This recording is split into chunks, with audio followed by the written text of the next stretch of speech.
Había algo simbólico en que todo comenzara con el océano, con el agua, ese elemento que Paisley Donovan había evitado durante años como si guardara en sus profundidades algo más que sal y corrientes. Y quizás lo hacía. Era un día brillante en Florida, el tipo de día que invita a creer que la vida puede ser exactamente como uno la imagina si se atreve a soltarse la toalla. Literalmente. Paisley llevaba esa toalla aferrada al cuerpo como si fuera una armadura, plantada en la arena blanca junto a su amiga Morgan, quien ya había intercambiado su propia toalla por una seguridad arrolladora que Paisley envidiaba en silencio. Tenía 20 años. Vivía en una jaula construida con el mejor material disponible. El amor de sus padres, el miedo de su madre, la memoria de su hermana muerta y su propio corazón defectuoso. Aquel día en la playa era, según su lista personal, una de las cosas más fáciles que tenía pendientes. Solo la playa, solo quitarse la toalla, solo ser, por una vez, una universitaria normal sin apellidos pesados ni diagnósticos que definieran cada movimiento. Morgan cantó una canción mientras le tiraba de la toalla. Paisley respiró hondo el aire húmedo de Florida, sintió el salor en la lengua, y por un instante, el corazón le dio un salto que no tenía nada que ver con su condición cardíaca, sino con el miedo ancestral a ser vista, a ocupar espacio sin pedir permiso. Soltó la toalla. Se tumbó en la arena con el bikini puesto, ese bikini de pantaloncito y tirantes tipo camiseta que cubría mucho más que los triangulitos de tela de Morgan, pero que para Paisley representaba una pequeña revolución privada. Se pasó un dedo por el esternón, por esa zona de piel que pronto sería intervenida, y decidió que al menos la lucería ahora, mientras aún era suya y estaba entera. Fue entonces cuando lo vio. No estaba buscando nada, no estaba esperando nada. Pero hay momentos en la vida en que la mirada encuentra algo sin haberlo buscado y ya no puede soltarlo. Un grupo de chicos jugaba con un frisbee cerca de la orilla y entre ellos había uno que parecía haber sido diseñado para ese entorno. Más de 1,80 m, tatuajes que le recorrían el pecho y bajaban por un brazo, abdominales que el sol de Florida iluminaba sin piedad, pelo rubio con ondas, hoyuelos cuando sonreía. Paisley dejó caer el Kindle. Morgan silbó, y el chico se volvió hacia ellas. Paisley se puso colorada de una manera que no tenía nada que ver con el calor. Era atractivo de una forma que ella no había experimentado en mucho tiempo, quizás nunca, esa atracción visceral que va más allá del pensamiento racional y aterriza directamente en algún lugar más primitivo. Pensó en Will, su novio, su mejor amigo de toda la vida, el chico con ojos ambarinos que la conocía desde siempre. Se ordenó a sí misma apartar la vista. No funcionó. Decidió caminar hasta el muelle para escapar de esa contemplación que le parecía una pequeña traición. El muelle se adentraba en las aguas de un verde azulado, y ella lo recorrió, mirando al frente, disfrutando del viento que le movía el pelo y le pegaba el pareo rosa fucsia a la espalda. Lo que sucedió después no estaba en ningún plan. Uno de los chicos del grupo de Morgan, borracho con ese grado de irresponsabilidad que solo produce la combinación de juventud y alcohol, la encontró en el muelle. Farfulló algo sobre que Morgan le había dicho que tenía que bañarse. Paisley trató de ser amable, de explicar que no quería, pero el chico no escuchaba con la misma eficiencia con que bebía. La cogió en brazos. Ella gritó, forcejeó, llegó al último recurso de la verdad. Le dijo que no sabía nadar. Se rió y la tiró desde 6 metros de altura. El agua fría se cerró sobre ella con una brutalidad que no tuvo nada de serena. El impacto expulsó el aire de sus pulmones, y Paisley se hundió, tocó la arena del fondo, se impulsó hacia arriba, llegó a la superficie el tiempo suficiente para gritar antes de que una ola la engullera de nuevo. Las corrientes la empujaban en distintas direcciones, el agua salada le ardía en la nariz, y en algún lugar dentro del caos comenzó a escuchar una voz, la voz de su hermana muerta, Peyton, diciéndole que no se rindiera. Peyton, que había muerto de muerte cardíaca súbita. Peyton, cuyo corazón era igual al suyo. Paisley pateó hacia la superficie. Luchó con todo lo que tenía mientras contaba mentalmente los días que le quedaban, como si eso pudiera darle fuerzas. 231 días. Aún le quedaban 231 días y no pensaba morir así, en el Golfo de México, tirada por un borracho. Una ola la golpeó contra los pilares del muelle y sintió el impacto en el hombro y en la cabeza. Y entonces no sintió nada más. Mientras Paisley luchaba bajo el agua, hubo alguien en la pasarela que la vio caer. Un joven rubio, de ojos azul eléctrico, que estaba en el muelle con una chica pelirroja entre los brazos, cuando el borracho lanzó a Paisley al vacío. La voz de ella gritando se le grabó en los tímpanos de una manera que no pudo ignorar. Soltó a la pelirroja, saltó sobre la barandilla y escudriñó el agua hasta ver el pelo rubio surgir un instante antes de sumergirse. Saltó. Jagger Bateman no era un nadador excepcional. Lo reconocería más tarde sin el menor pudor. Sobre el hielo con unos patines podía con quien fuera, pero en el agua era mediocre en el mejor de los casos. Aún así, se sumergió, buscó entre la turbiedad que levantaban las olas, la encontró inerte con los brazos ligeramente elevados y el pelo formando un halo dorado que capturaba la escasa luz. Nadó hasta ella, la rodeó con el brazo, se impulsó hacia la superficie con los pulmones ardiendo. Cuando llegaron a la orilla y él la depositó sobre la arena, Paisley no respiraba. Jagger le puso la oreja en el pecho. Oyó un latido débil, lo suficientemente débil como para que la tierra se le moviera bajo los pies. Le inclinó la cabeza hacia atrás, le tapó la nariz y le unió su boca a la suya. Respiró por los dos. Contó las inhalaciones. La sintió toser. La puso de lado mientras ella expulsaba el agua entre arcadas y convulsiones, y en ese momento, algo que había estado contenido durante toda la maniobra de rescate se derrumbó de golpe dentro de él.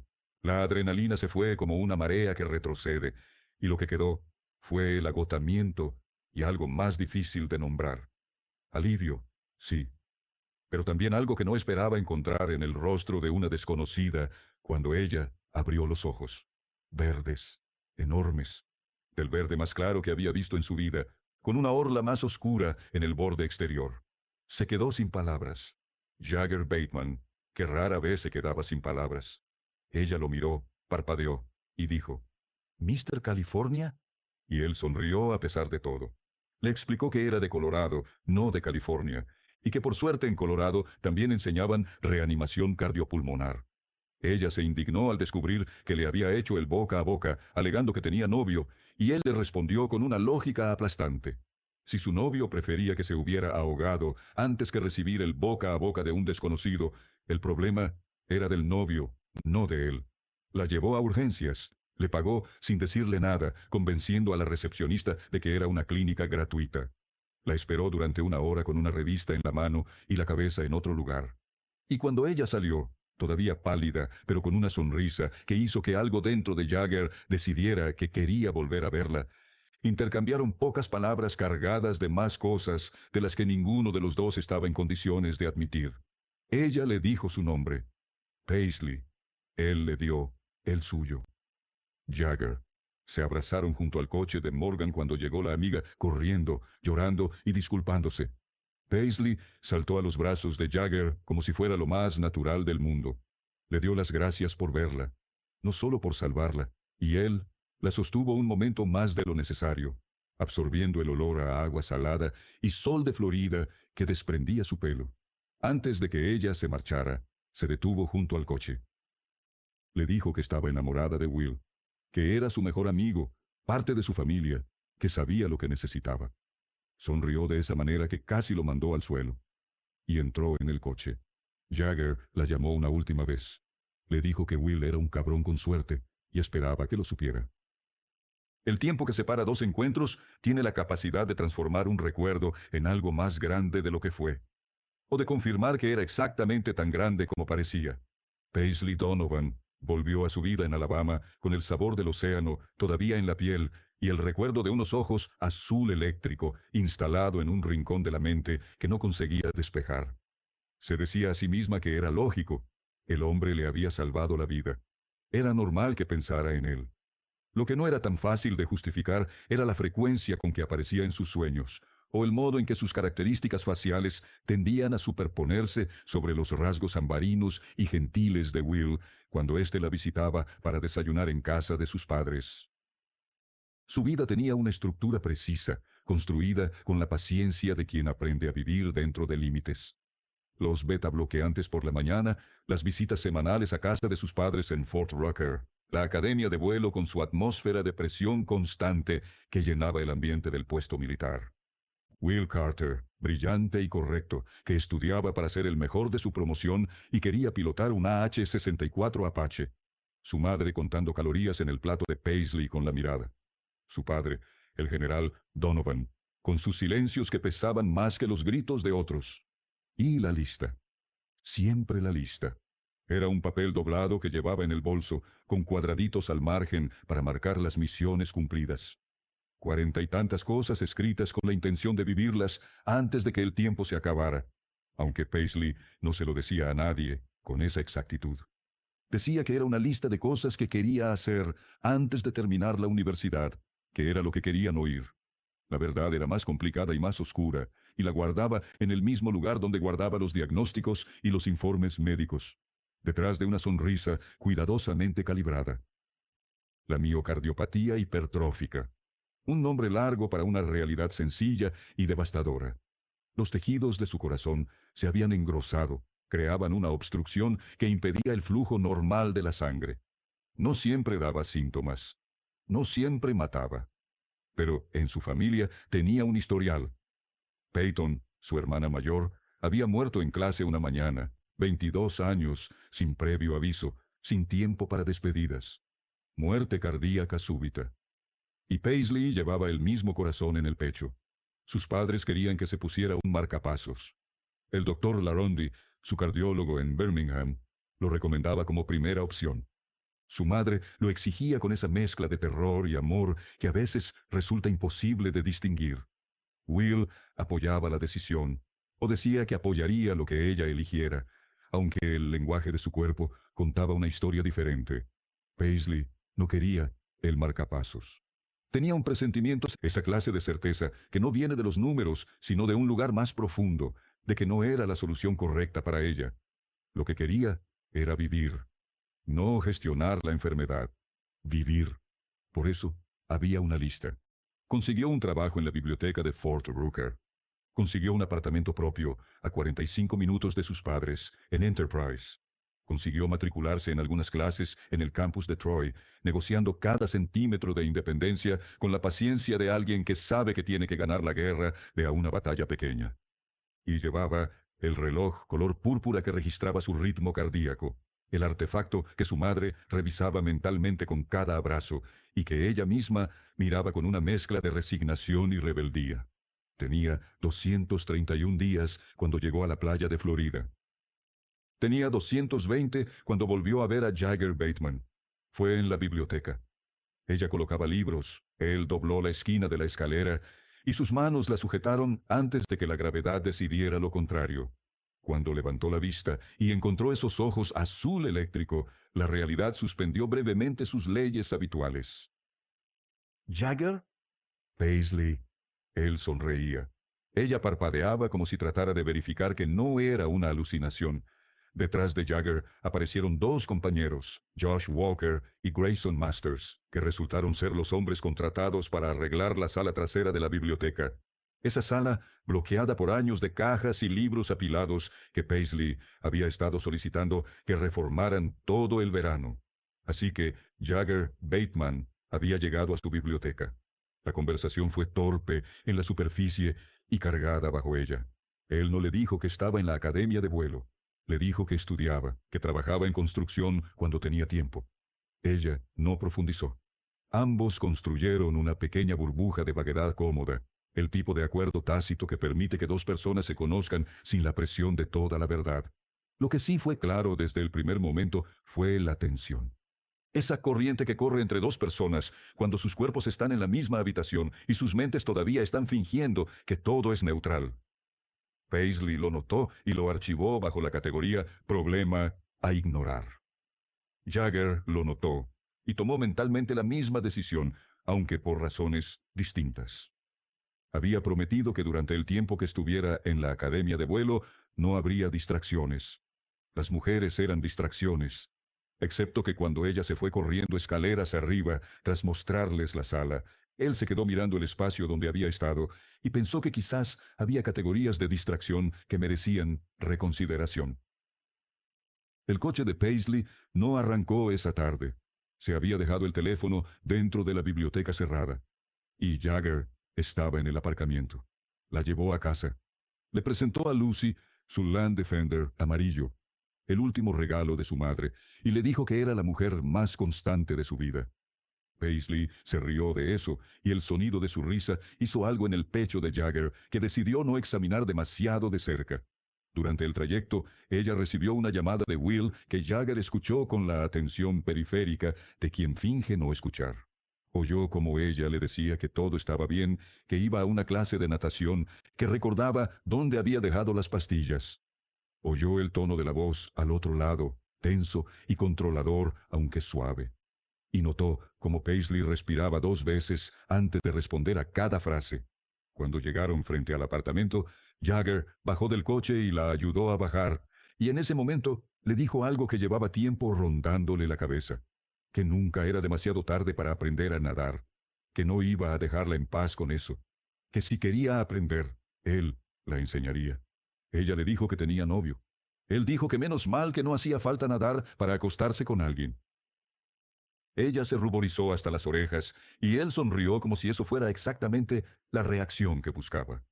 Solo puedo ofrecerte amistad, Jagger.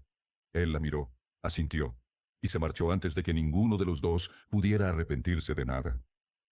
Existe una diferencia entre los lugares donde se aprende a nadar y los lugares donde se aprende a confiar. A veces son el mismo lugar. La piscina militar a las 9 de la noche de un domingo, con el permiso del mayor Davidson y la garantía de que nadie lo sabría, era el escenario perfecto para ambas cosas. Paisley llegó con el bañador anudado al cuello y la determinación de quien ha decidido que el miedo no puede ser más grande que las ganas de vivir.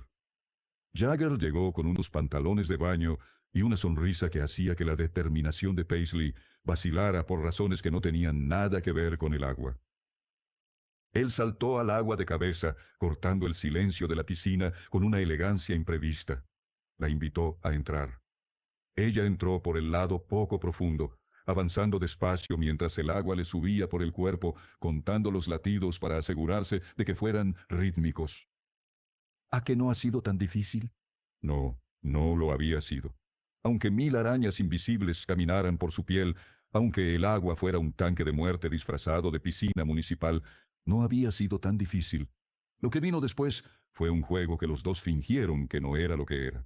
Él le propuso reglas, quid pro quo, preguntas y respuestas honestas, nada de mentiras. Ella aceptó con la seriedad de quien sabe que está firmando algo importante. Yo nunca te mentiré, Paisley. Puede que no te diga lo que quieres oír, pero no te mentiré. Ella le prometió lo mismo. Y entonces él le pidió que se tumbara de espaldas y flotara. Le puso las manos en la cintura, la sostuvo mientras el agua le rodeaba el cuerpo, y le dijo que cerrara los ojos. Ella cerró los ojos y fue más consciente del latido de su corazón que del suyo propio, de cómo su pecho subía y bajaba con cada respiración, del calor de sus manos a través del agua fría. Las preguntas fluyeron en ese espacio suspendido entre la superficie y el fondo. Él le preguntó qué era lo que más le gustaba de tener una relación. Ella habló de la tranquilidad, de la comodidad, de saber cómo reaccionará la otra persona, de no tener que explicar el pasado porque la otra persona lo vivió contigo. Él fue más honesto de lo que había planeado ser. Le dijo que nunca había tenido una relación normal, que lo que admiraba de las relaciones de sus amigos era esa especie de atracción gravitatoria que hacía que dos personas se buscaran, como si hasta el aire que las separaba fuera demasiado, que quería ese fuego, que no se conformaría con menos. Si hay que elegir entre estar entumecido el resto de mi vida o arder solo un instante, prefiero arder.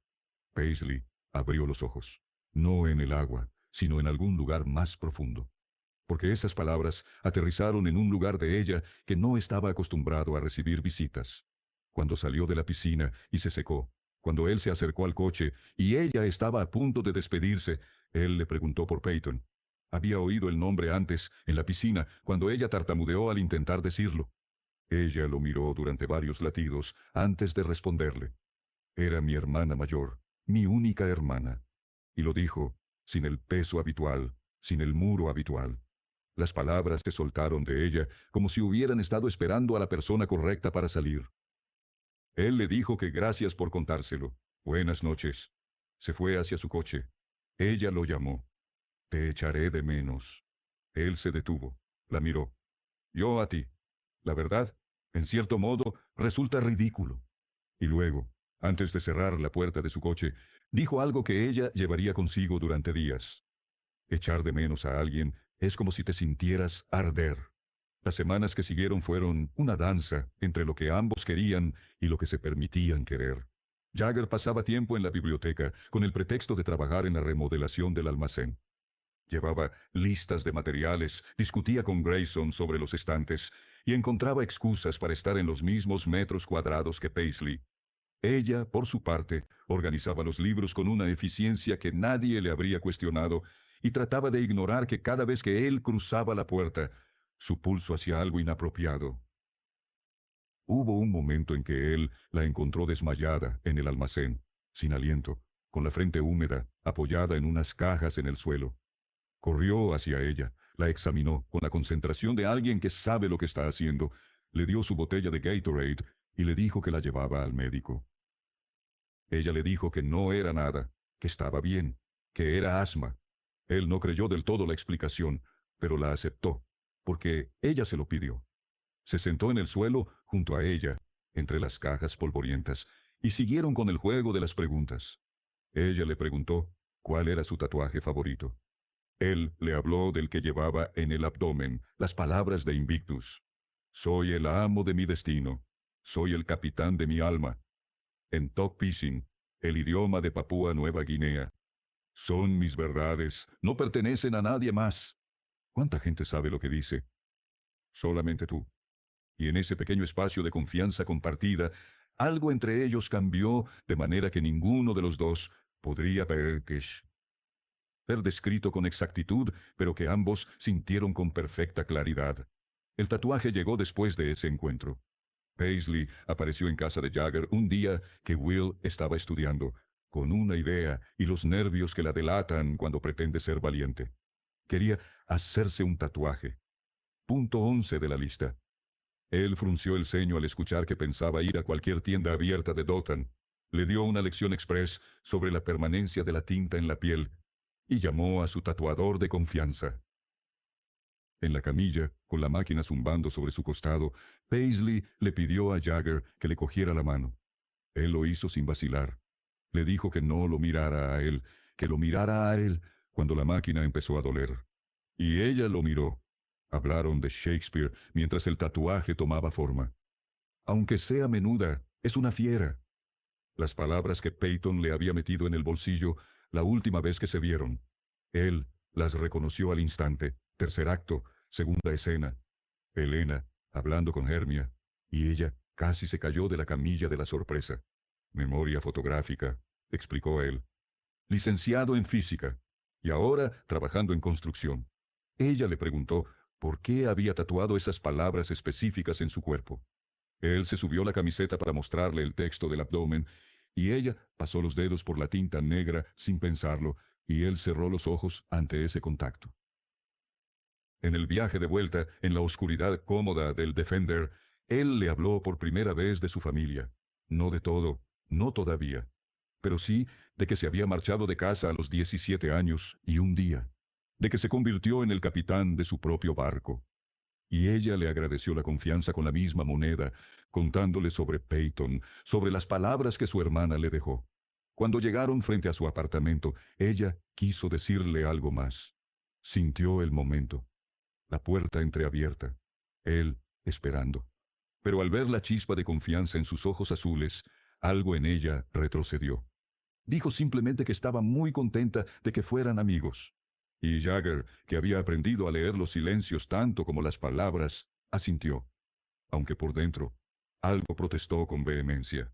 El Festival de Otoño de Fort Rucker fue el escenario donde varias verdades colisionaron con una sincronía que solo produce la vida cuando está de humor dramático. Jagger cumplió 2 turnos en el tanque de agua. la atracción donde la clase de tenientes tenía que dejarse empapar por los lanzamientos de los visitantes.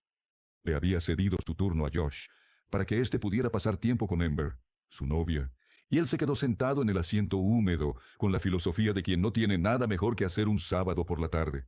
Cuando terminó el segundo turno y estaba buscando su camiseta entre la multitud del festival, escuchó su nombre. No, Jagger, el otro, el que había dejado atrás.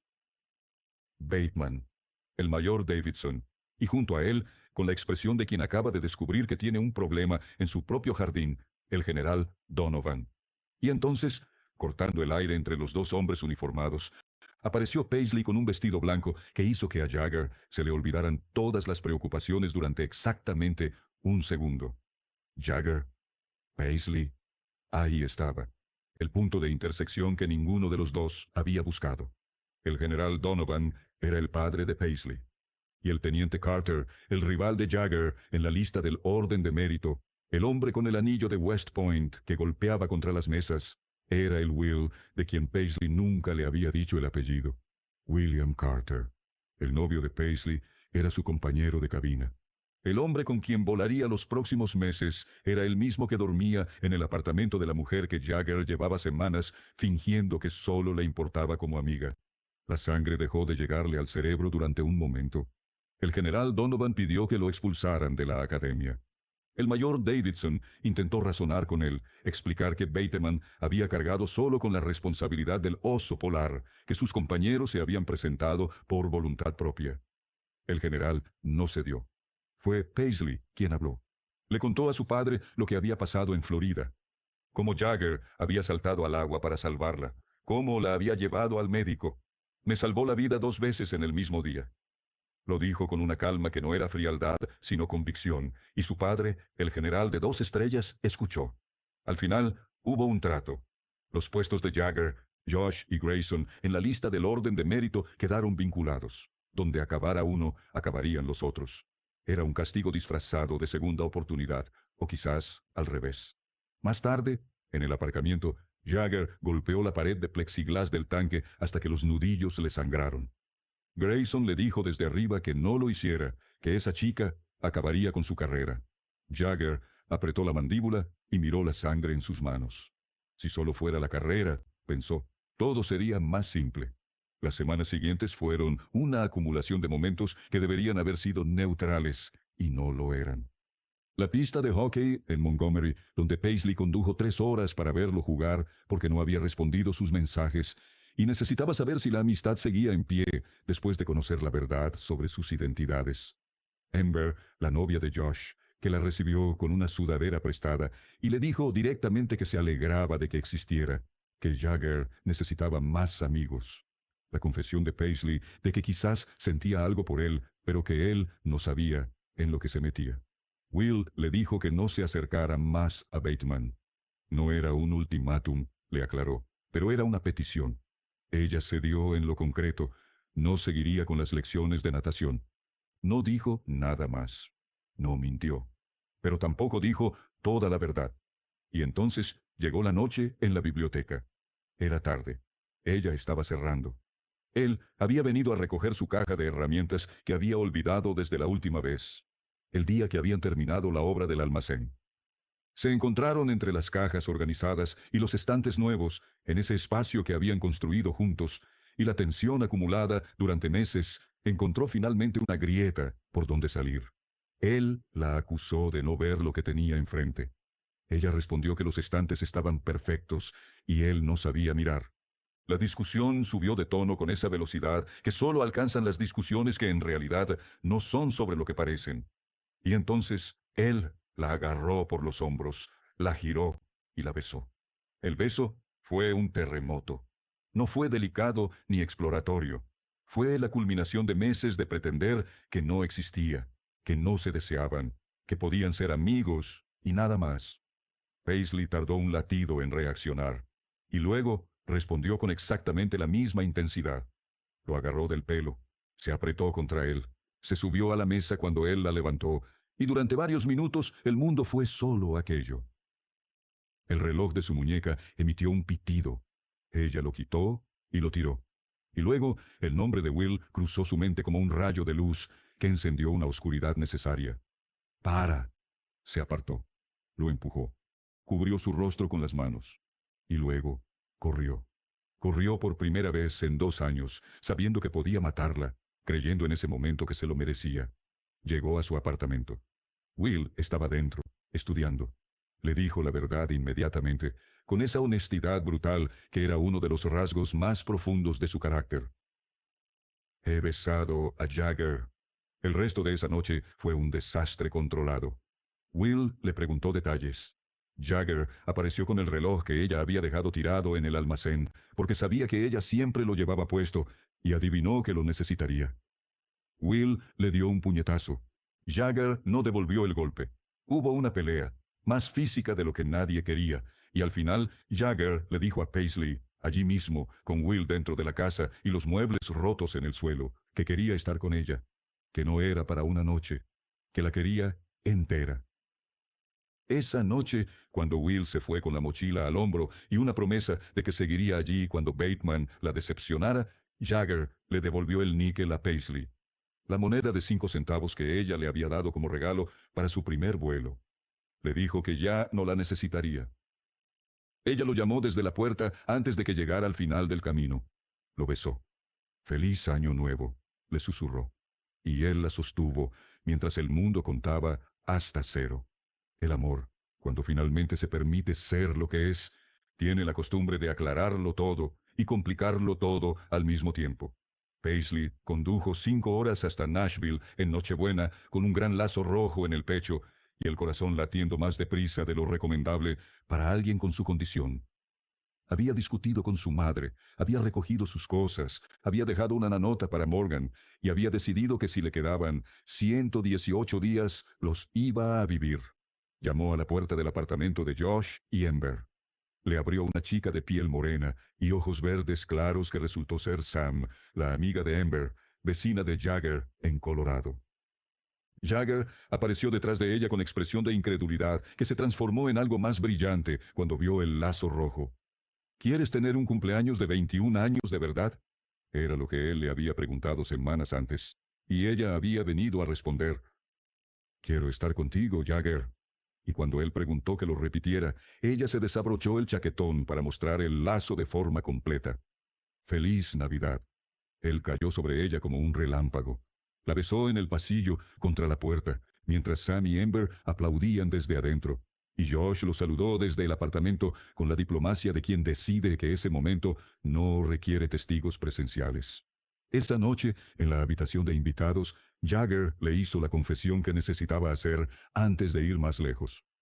Le habló de Anna. No de todo, no todavía, pero lo suficiente.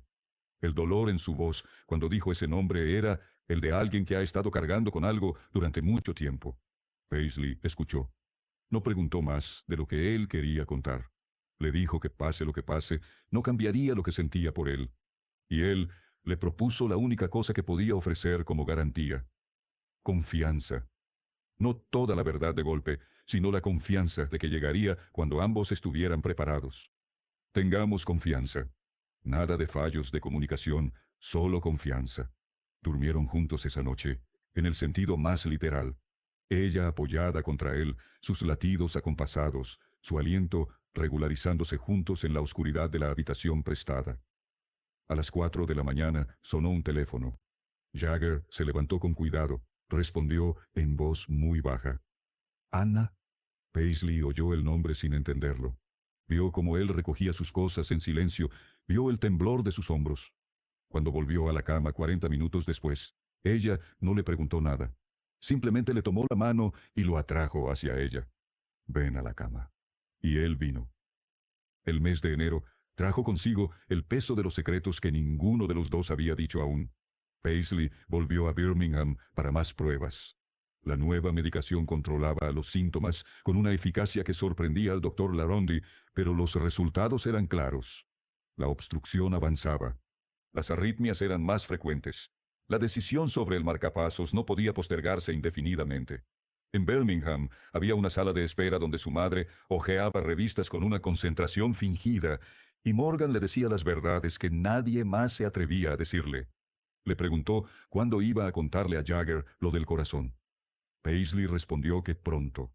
Morgan la miró con esa expresión específica que tienen las mejores amigas cuando saben que pronto significa cuando ya no pueda evitarlo más. Jagger, mientras tanto, desapareció durante una semana. Un mensaje de voz apresurado, un asunto urgente. Volvería en cuanto pudiera. La semana más larga que Paisley recordaría en mucho tiempo. Lo que Jagger no le contó durante esa semana, lo que le contó después de regresar, con la cara de alguien que ha cargado con demasiado durante demasiado tiempo, era esto. Anna era su hermana gemela, drogadicta, como su madre había sido. Paul, el investigador privado a quien Jagger pagaba mensualmente para que la rastreara, lo había localizado en Chicago, en una casa desvencijada de un barrio que solo merece conocerse desde el aire. Jagger había volado a Chicago, había encontrado a Anna en el suelo de un dormitorio inmundo, había vestido su cuerpo flaquísimo con ropa que sacó de su propia bolsa, incluyendo una sudadera que reconocería más tarde como la de Paisley, y la había llevado a rehabilitación. 13 veces había hecho ese mismo recorrido. 13 rehabilitaciones. Y cada vez que parecía que Ana estaba bien, algo la destrozaba de nuevo. A.T. Las letras mezcladas en el tatuaje del brazo, de la cuna a la tumba. Una promesa hecha a los 9 años que seguía vigente décadas después, por mucho que le costara mantenerla. Cuando Jagger volvió de Chicago y fue a ver a Paisley a la biblioteca, ella estaba bailando y cantando Don't You Forget About Me entre las estanterías del almacén, sin saberlo. Él la observó unos segundos antes de que ella lo viera, y en ese momento entendió algo que no había terminado de entender antes. Ella era el oxígeno que no sabía que le faltaba. El único lugar donde respirar sin tener que calcular cada inhalación. Le preguntó por qué nunca le había contado lo de su condición cardíaca. Ella le dijo que no quería que lo supiera. Le explicó, con la voz cuidadosamente controlada, que cuando él no lo sabía, no la miraba como si fuera a romperse, que eso era invaluable, que lo necesitaba. No sé en qué te metes conmigo. Yo tampoco sé en qué me meto contigo. Ella intentó decirle que solo podía ofrecerle amistad. Él recogió las herramientas y se fue antes de que ninguno de los dos dijera algo que rompiera más de lo que ya estaba roto. San Valentín llegó con Jagger de uniforme en su cocina, un jarrón de peonías rosas y una confesión mutua de que ambos habían estado evitando la conversación necesaria. Ella le dijo que pase lo que hubiera entre ellos, que seguiría queriéndolo. Él le dijo que también tenía cosas que contar, cosas no bonitas, cosas de las que no se enorgullecía. ¿Me has engañado? No, joder. ¿Cómo se te puede ocurrir? Decidieron aplazar las verdades grandes para otra noche y quedarse con lo que había entre ellos en ese momento. Y lo que había entre ellos en ese momento era más que suficiente para llenar la cocina, la escalera y la habitación al final del pasillo. La primera vez que hicieron el amor fue en el dormitorio de Paisley, con la tranquilidad de dos personas que se conocen mejor de lo que admiten, que han esperado el tiempo suficiente para que no quede duda de que esto no es impulso, sino elección.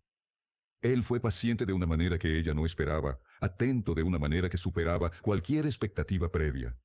Y después, cuando los monitores marcaban un pulso acelerado pero estable, ella pensó que el doctor Larondi había tenido razón. Si podía subir un tramo de escalera sin quedarte sin aliento, no había problema. Su corazón estaba bien. Por el momento. El mundo de Jagger entró en el mundo de Paisley de la manera más dramática posible. Una cena en el club de campo de Enterprise el día de Año Nuevo con un invitado sorpresa que nadie había anunciado. El senador Jonathan Mansfield, su padre.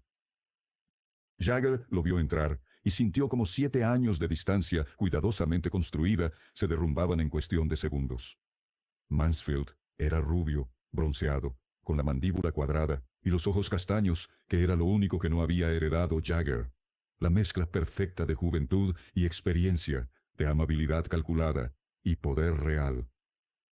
Paisley lo vio a él y vio la transformación en el rostro de Jagger, la forma en que todos sus músculos se pusieron en guardia, la manera en que su mirada cambió de algo vivo a algo que se cerraba como una puerta. Lo siento, Paisley. Ella no entendió hasta que el general Donovan hizo las presentaciones y Mansfield dijo que no hacían falta, que ya conocía a su hijo, Prescott, el nombre que Jagger había dejado atrás. La confrontación fue inevitable. El senador había venido a buscar a su hijo. Había seguido su rastro con una facilidad que demostró cuánto se había creído Jagger que estaba escondido. Le habló de la academia de vuelo, insinuó que él había hecho una llamada para que lo admitieran, que todo lo que Jagger había conseguido por sus propios méritos podría ser un regalo envenenado de un padre que necesitaba tener al hijo bajo control. Jagger perdió el control de una manera que era comprensible y que era un problema al mismo tiempo. Mientras la discusión escalaba en el vestíbulo del club, Paisley notó que la vista se le nublaba, que el equilibrio se iba, que el dolor comenzaba en el pecho y se extendía hacia los brazos. El corazón, debí decírtelo. Y se derrumbó. Todo lo que Jagger había temido, todo lo que había evitado saber, porque sabiendo tendría que enfrentarlo, llegó de golpe en ese momento. Mientras el senador y el general se miraban sin saber qué hacer, Jagger se arrodilló junto a Paisley, la puso en posición correcta y empezó las compresiones.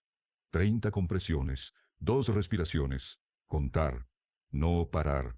Carter apareció con el teléfono, dio los datos médicos con precisión militar. Cardiomiopatía hipertrófica, antecedentes familiares de muerte cardíaca súbita, Paisley Lynn Donovan. Busquen su ficha en el sistema. El general se unió a los esfuerzos de reanimación. La ambulancia llegó. Las puertas se cerraron. Y Jagger se quedó en el suelo del aparcamiento con las manos manchadas de sangre de sus propios nudillos porque había golpeado el suelo cuando ya no había nada más que hacer que esperar. La noche en el hospital fue la más larga de su vida. 6 horas en una sala de espera contando azulejos. Josh llegó porque Grayson le había avisado. Morgan llegó con su madre. Grayson se sentó a su lado con silencio y con un manual de procedimientos de emergencia que abrió y le puso en las manos. Hazme preguntas. Mañana tenemos examen. Y Jagger, porque era Jagger, abrió el manual y empezó a preguntar. Cuando por fin pudo verla, era tarde, y ella estaba conectada a monitores y tubos y tenía los ojos apenas abiertos. Pero le dijo que se quedara. Él se quedó. «Eres todo mi mundo», le dijo. «Menos mal», dijo ella, «porque tú eres mi universo. El marcapasos o la miectomía septal». Esa era la pregunta que llevaba meses sin respuesta y que ya no podía esperar más. Paisley había optado por el marcapasos después de la conversación en el hospital, después de lo que Jagger le dijo sobre las estadísticas, después de ver el miedo en los ojos de todas las personas que la querían. Pero la decisión le pesaba de una manera que no conseguía sacudirse, un malestar profundo que no era tristeza, sino algo más parecido a la traición a sí misma. Cuando el doctor Larondi llegó a su habitación para preparar los trámites, Paisley no pudo abrir la boca. Fue su padre quien habló primero. Le dijo que dijera lo que quería decir. Ella miró a Jagger. Él negó con la cabeza, con una gentileza que costó todo lo que tenía. «Te toca a ti, pajarito». Ella miró al doctor Larondi y cambió su decisión. Quería la miectomía septal. Su madre ahogó un grito. Jagger no se inmutó. Su padre asintió. Lo que nadie supo hasta que abrieron el pecho de Paisley en el quirófano fue que la válvula mitral también estaba dañada. La obstrucción había llegado más lejos de lo que mostraban los estudios. El marcapasos no habría servido de nada. Había que cambiar la válvula. Firmaron el consentimiento. Siguieron adelante. Mientras tanto, la academia de vuelo tenía su propio reloj corriendo. Era el día de la selección de aparatos. Los 23 pilotos que habían superado la fase primaria elegirían sus helicópteros según su posición en la lista del orden de mérito. 6 Apaches, 3 Chinooks, 15 Blackhawks. Jagger estaba en los hangares cuando Carter le dijo que Paisley entraba al quirófano ese día, que nadie se lo había dicho, que ella sabía que era el día de la selección y había decidido no decírselo para no distraerlo. Se levantó de la silla, derribó la silla. Anunció ante toda la clase que tenía que irse. El mayor Davidson le bloqueó el paso, le explicó las consecuencias. Si se marchaba, el líder de la clase elegiría por él, o tendría que conformarse con lo que quedara. «Me vale cualquier cosa menos vivir sin ella», le dijo a Carter que eligiera por él. Y se fue. Carter, ante 22 testigos, esperó su turno. Cuando llegó el momento, había un Apache disponible. Eligió un Black Hawk. Dejó el Apache para Bateman. La sala de reanimación olía como todas las salas de reanimación, a esterilidad y a tiempo detenido. Paisley abrió los ojos y encontró a Jagger. Estaba allí. Por supuesto que estaba allí. Le había dejado flores en la puerta cada día durante la semana de silencio entre ellos. Había aprendido sobre miectomía septal con la misma dedicación con que estudiaba los manuales de vuelo. Había saltado de su sueño de 10 años en un día porque ella era más importante que cualquier helicóptero que hubiera visto contra el cielo. ¿Todavía quieres casarte conmigo?, le preguntó ella con voz adormilada. ¿O la medicación te tenía alterado cuando lo dijiste? La que está medicada eres tú, no yo. La historia que tenían por delante no era simple. Él tendría que completar el curso de especialidad en el Apache. Eso tomaría meses. Ella tendría meses de recuperación, revisiones, el largo trabajo de convencer a su corazón de que podía latir sin miedo. Sus padres tendrían que aprender a confiar en la persona que Paisley había elegido ser. Anna seguiría necesitando a su hermano de la misma manera en que el océano necesita la luna, sin poder controlarlo. Pero en esa habitación de hospital, con los monitores marcando un ritmo que era imperfecto y hermoso y suyo, Paisley le dijo que quería que escribieran una lista juntos. La lista de Jagger y Paisley. Hacer el amor en la playa. Ver la Estatua de la Libertad. Visitar el Partenón. Cosas que se hacen cuando tienes un futuro, no un cuenta regresiva. Cosas que se hacen cuando has elegido vivir, no solo no morir. Semanas después, en Destin, Florida, ella nadó en el océano. No en el mismo lugar donde casi se ahogó, sino más cerca del muelle donde todo había comenzado. El agua estaba fría y clara, y ella avanzó hacia donde Jagger hacía pie, el agua a la cintura, esperándola con los brazos abiertos. Se miraron desde la distancia que quedaba entre ellos. Él se agachó, la lanzó a las olas, y ella salió a la superficie gritando y riendo al mismo tiempo, porque había aprendido a nadar, y porque eso era exactamente lo que significa estar vivo. Luego fueron al muelle. Había una pancarta gigante que él había preparado con la ayuda de todos. Anna, Josh, Amber, Grayson, sus padres, Morgan, incluso Will. La pancarta decía lo que él llevaba meses diciéndole de todas las maneras posibles, y esta vez lo decía ante testigos. Le preguntó si quería casarse con él. Ella dijo sí, y el cielo sobre la playa de Florida se llenó de palomas blancas que Jagger había llamado pajaritos, porque ese había sido siempre su nombre para ella. La chica que había aprendido a volar